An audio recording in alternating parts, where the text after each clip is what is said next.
Welcome to Fast Forward on Finances, where Greg and I bring you useful information on financial matters that affect your life. In this segment, we're looking at the topic of identity theft. Identity theft means that someone uses your personal financial information to defraud you. You can minimize it by being aware of how it happens and by managing your personal information. Here's what our experts have to say about what it does to you personally. Identity theft occurs when someone uses another individual's personal identifying information to commit fraud or engage in other unlawful activities.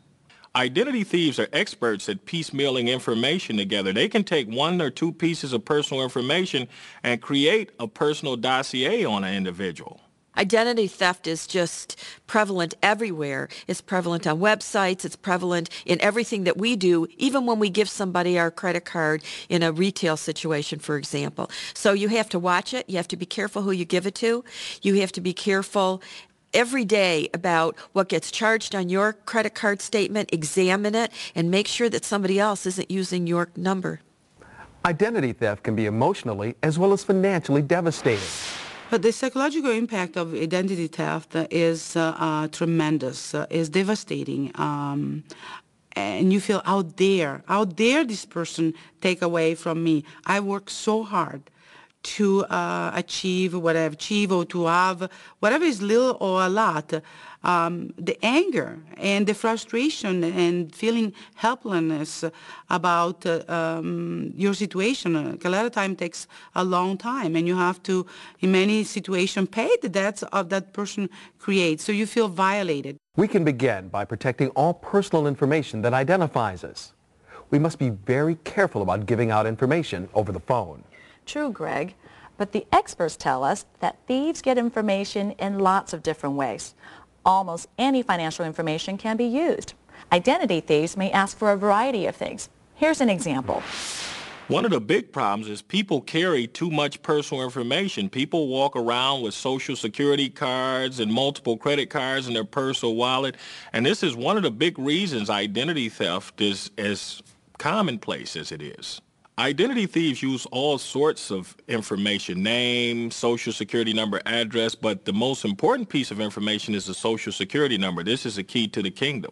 Some identity thieves have been known to use telephone books or who's directories, and they take pieces of personal information and again, they build off of that information. The most important thing you can do is to be on the alert all the time. Protect passwords. Don't blindly trust technology, and don't leave important personal information lying around, even at home. And it gets even more complicated when you're at work.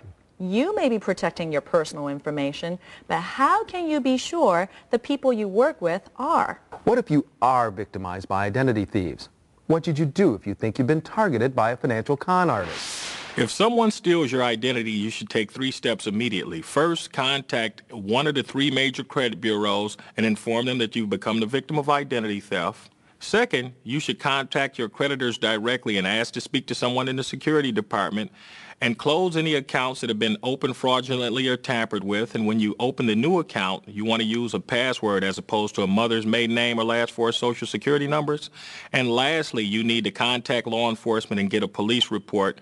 This will serve as your documentation that a crime has actually occurred.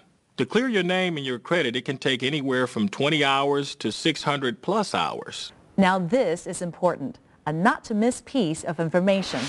It's also a good idea to check your credit report at a minimum of 1 time per year with each of the 3 major credit bureaus. As a consumer, you have the right to ask employers or bankers what are they doing to protect your information. You might not make a lot of friends, but at least you have a peace of mind and you know what they're doing to protect your personal information. Well, that pretty much covers it. Any final thoughts? Just this. There's no doubt that identity theft is a major concern, but you can guard against it if you manage your personal information with caution on a consistent basis. For example, checking your credit report to see if someone has gotten into your personal information. Remember, you need to be proactive when it comes to identity theft. Well, that's all our time for this segment of Fast Forward on Finances.